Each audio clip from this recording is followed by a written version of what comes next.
Dans l'émission précédente sur le verlan chinois, je vous avais donné un petit devoir. Que signifie shui ya et ya shua? Voici les réponses. Shui, c'est brosser, ya, les dents. Donc shui ya, se brosser les dents, et ya shua, la brosse à dents. Aujourd'hui, dans Sur le bout de la langue, je vous donne un autre petit cours de linguistique s'intitulant Ni oui ni non. Allez, c'est parti. Lorsque vous apprenez le chinois, vos amis curieux vous posent souvent des questions telles que « Alors, comment on dit oui en chinois ?» Vous direz sûrement « shi » ou « tui » ou encore « hao » ou peut-être « kei ». Avez-vous donné la bonne réponse? Moi, je dirais oui et non, car « shi » est un verbe qui signifie être, « tui » veut dire correct, « hao » veut dire bien, « kei » signifie possible, faisable.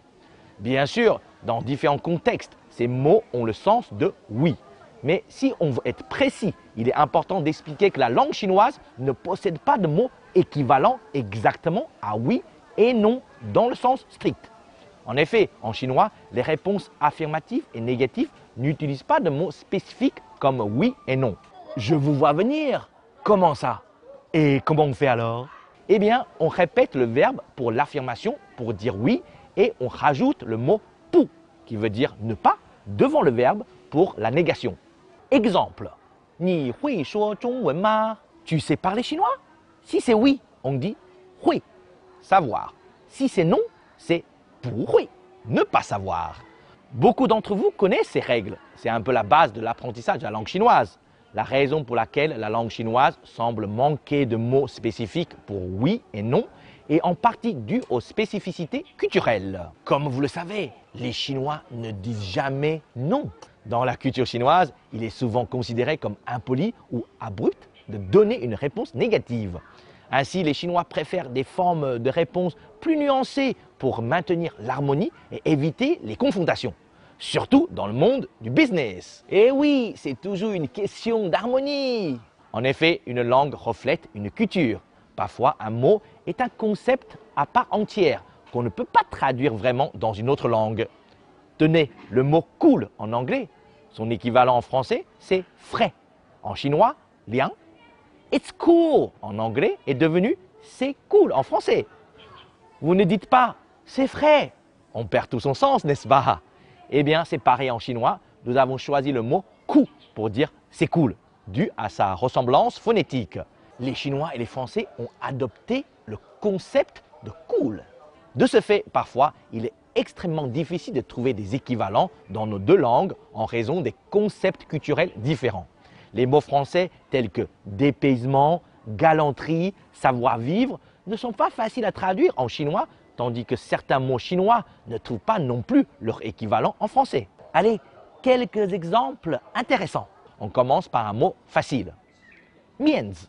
Ce mot fait référence à la notion de visage ou d'honneur social, mais il englobe également les concepts de respect, de réputation et de considération pour les sentiments des autres.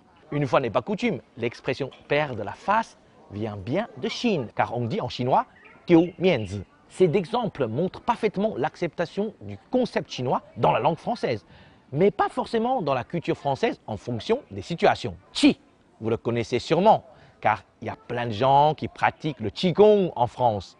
Ce mot peut signifier air, souffle, énergie ou esprit, mais il est souvent utilisé dans des contextes plus larges pour décrire un concept holistique de force vitale ou d'énergie interne. Yuanfen. Celui-là, un de nos invités mystères en a déjà parlé. Ce terme décrit une idée complexe de destin ou de lien prédestiné entre les gens, souvent associé à des rencontres fortuites ou des relations significatives qui semblent être prédestinées. Tuan yuan, tuan, unir, yuan, rond.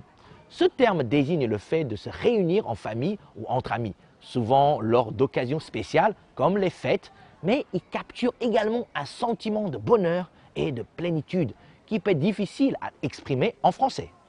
Ces mots représentent des concepts culturels, émotionnels ou sociaux spécifiques qui peuvent être délicats à traduire en français sans perdre certaines de leurs nuances ou de leur richesse sémantique.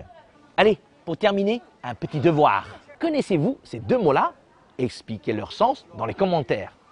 热闹 et xian